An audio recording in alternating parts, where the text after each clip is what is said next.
Fala galera, sejam bem-vindos ao Arete Jus. Está começando o 22º episódio do Decreto-Lei número 3.689, o Código de Processo Penal. E no episódio de hoje nós vamos dos artigos 531 até o artigo 571. Mas antes de começarmos, vamos para aquela nossa formalidade de dar like nesse vídeo, se inscrever no canal e ativar o sininho para receber as notificações dos nossos novos episódios. Vamos lá, galera. Capítulo 5 do Processo Sumário. Artigo 531.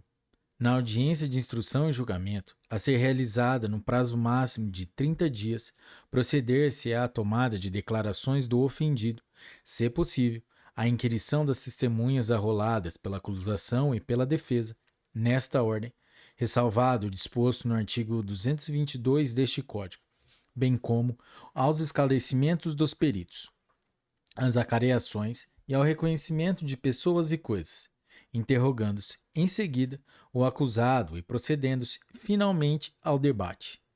Artigo 532. Na instrução, poderão ser inquiridas até 5 testemunhas arroladas pela acusação e 5 pela defesa. Artigo 533. Aplica-se ao procedimento sumário o disposto nos parágrafos 400 deste Código. Parágrafos 1º, 2º, 3º e 4º revogados. Artigo 534. As alegações finais serão orais, concedendo-se a palavra, respectivamente, à acusação e à defesa, pelo prazo de 20 minutos, prorrogáveis por mais 10, proferindo o juiz a seguir sentença. Parágrafo 1º. Havendo mais de um acusado, o tempo previsto para a defesa de cada um será individual. Parágrafo 2º. Ao assistente do Ministério Público, após a manifestação deste, serão concedidos 10 minutos, prorrogando-se por igual período o tempo de manifestação da defesa. Artigo 535. Nenhum ato será adiado, salvo quando imprescindível a prova faltante, determinando o juiz a condução coercitiva de quem deva comparecer. Parágrafos 1º e 2º revogados. Artigo 536. A testemunha que comparecer será inquirida independentemente da suspensão da audiência, observada, em qualquer caso, a ordem estabelecida no artigo 531 deste Código. Artigo 537. Revogado. Artigo 538. Nas infrações penais de menor potencial ofensivo, quando o juizado especial criminal encaminhar ao juízo comum as peças existentes para a adoção de outro procedimento, observar-se-á o procedimento sumário previsto neste capítulo.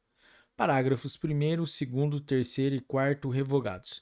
Artigo 539, revogado. Artigo 540, revogado. Capítulo 6 do processo de restauração de autos extraviados ou destruídos. Artigo 541. Os autos originais de processo penal extraviados ou destruídos, em primeira ou segunda instância, serão restaurados. Parágrafo 1º. Se existir e for exibida cópia autêntica ou certidão do processo, será uma ou outra considerada como original. Parágrafo 2º. Na falta de cópia autêntica ou certidão do processo, o juiz mandará, de ofício ou a requerimento de qualquer das partes, que: a linha A. O escrivão certifique o estado do processo, segundo a sua lembrança, e reproduza o que houver a respeito em seus protocolos e registros. A linha B.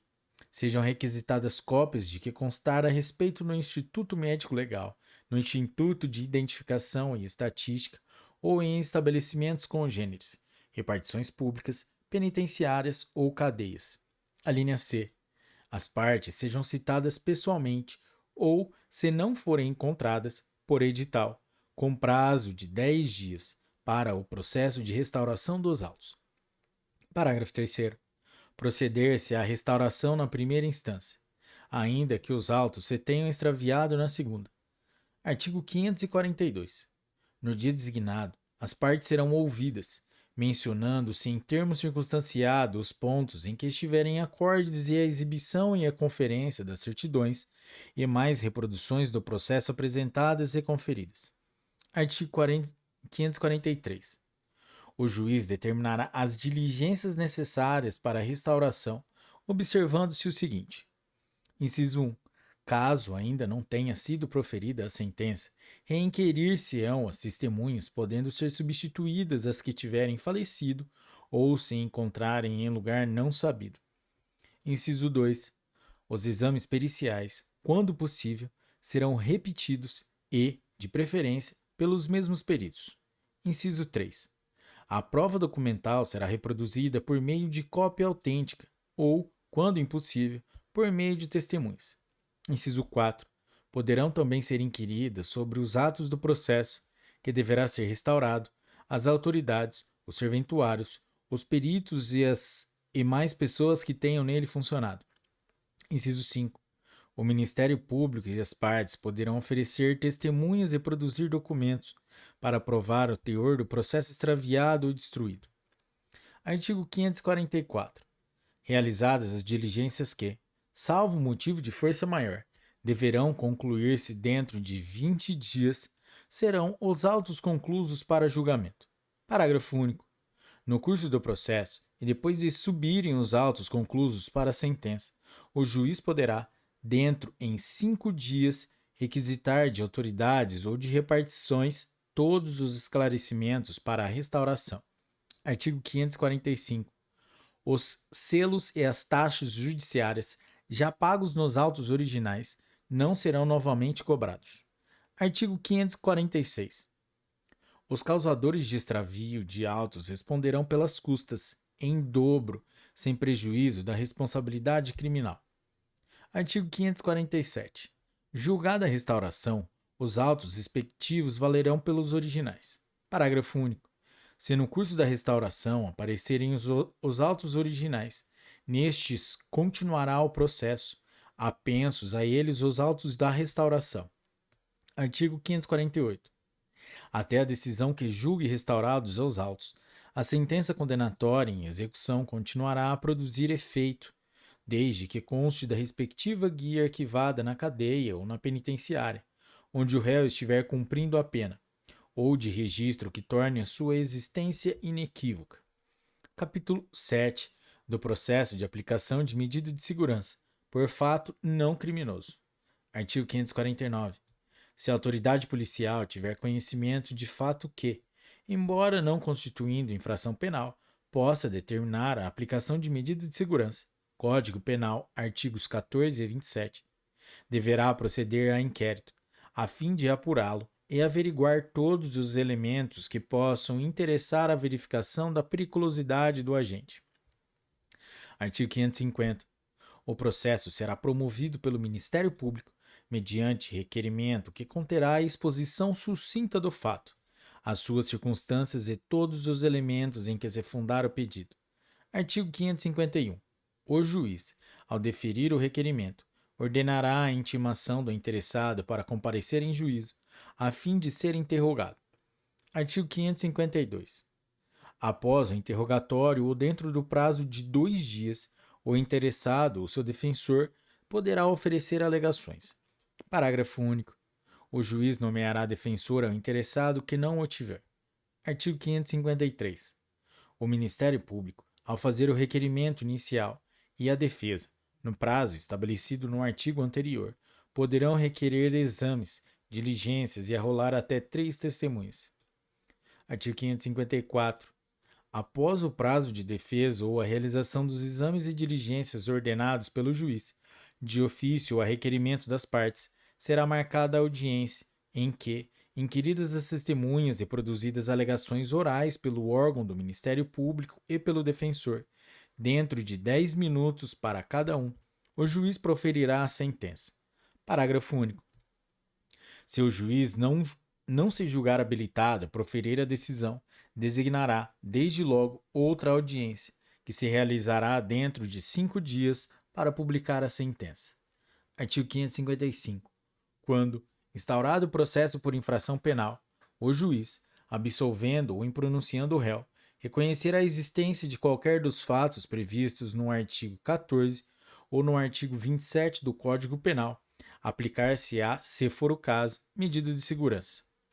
Título 3 dos processos de competência do Supremo Tribunal Federal e dos Tribunais de Apelação. Capítulo 1 da instrução. Galera, os artigos 556 até o artigo 560 foram revogados. Capítulo 2 do julgamento. Artigos 561 e 562 revogados. Livro 3 das nulidades e dos recursos em geral. Título 1 das nulidades. Artigo 563. Nenhum ato será declarado nulo, se da nulidade não resultar prejuízo para a acusação ou para a defesa. Artigo 564. A nulidade ocorrerá nos seguintes casos: inciso 1, por incompetência, suspeição ou suborno do juiz. Inciso 2, por ilegitimidade de parte. Inciso 3, por falta das fórmulas ou dos termos seguintes. Alínea A denúncia ou a queixa e a representação e, nos processos de contravenções penais, a portaria ou o auto de prisão em flagrante. Alínea B, o exame de corpo de delito nos crimes que deixam vestígios, ressalvado o disposto no artigo 167. Alínea C, a nomeação de defensor ao réu presente, que o não tiver, ou ausente, e de curador ao menor de 21 anos. Alínea D, a intervenção do Ministério Público em todos os termos da ação por ele intentada e nos de intentada pela parte ofendida, quando se tratar de crime de ação pública. Alínea E, a citação do réu para ver-se processar, o seu interrogatório, quando presente, e os prazos concedidos à acusação e à defesa. Alínea F, a sentença de pronúncia, o libelo e a entrega da respectiva cópia com o rol de testemunhas nos processos perante o tribunal do júri. Alínea G, a intimação do réu para a sessão de julgamento pelo tribunal do júri quando a lei não permitir o julgamento à revelia. Alínea H, a intimação das testemunhas arroladas no libelo e na contrariedade, nos termos estabelecidos pela lei. Alínea I, a presença pelo menos de 15 jurados para a constituição do júri. Alínea J, o sorteio dos jurados do conselho de sentença em número legal e sua incomunicabilidade. Alínea K, os quesitos e as respectivas respostas. Alínea L, a acusação e a defesa na sessão de julgamento. Alínea M, a sentença. Alínea N, o recurso de ofício nos casos em que a lei o tenha estabelecido. Alínea O, a intimação nas condições estabelecidas pela lei para a ciência de sentenças e despachos de que caiba recurso. Alínea P, no Supremo Tribunal Federal e nos tribunais de apelação o quórum legal para o julgamento. Inciso 4, por omissão de formalidade que constitua elemento essencial do ato. Inciso 5, em decorrência de decisão carente de fundamentação. Parágrafo único. Ocorrerá ainda nulidade, por deficiência dos quesitos ou das suas respostas, e contradição entre estes. Artigo 565. Nenhuma das partes poderá arguir nulidade a que haja dada a causa, ou para que tenha concorrido, ou referente à formalidade cuja observância sua parte contrária interesse. Artigo 566. Não será declarada nulidade de ato processual que não houver influído na apuração da verdade substancial ou na decisão da causa. Artigo 567. A incompetência do juízo anula somente os atos decisórios, devendo o processo, quando for declarada nulidade, ser remetido ao juiz competente. Artigo 568. A nulidade por ilegitimidade do representante da parte poderá ser a todo tempo sanada, mediante ratificação dos atos processuais. Artigo 569. As omissões da denúncia ou da queixa, da representação ou, nos processos das contravenções penais, da portaria ou do auto de prisão em flagrante, poderão ser supridas a todo o tempo antes da sentença final. Artigo 570. A falta ou nulidade da citação, da intimação ou notificação estará sanada, desde que o interessado compareça, antes de o ato consumar-se, embora declare que o faz para o único fim de arguí-la. O juiz ordenará, todavia, a suspensão ou adiamento do ato, quando reconhecer que a irregularidade poderá prejudicar direito da parte. Artigo 571. As nulidades deverão ser arguidas. Inciso 1. as da instrução criminal dos processos da competência do júri, nos prazos a que se refere o artigo 406. Inciso 2.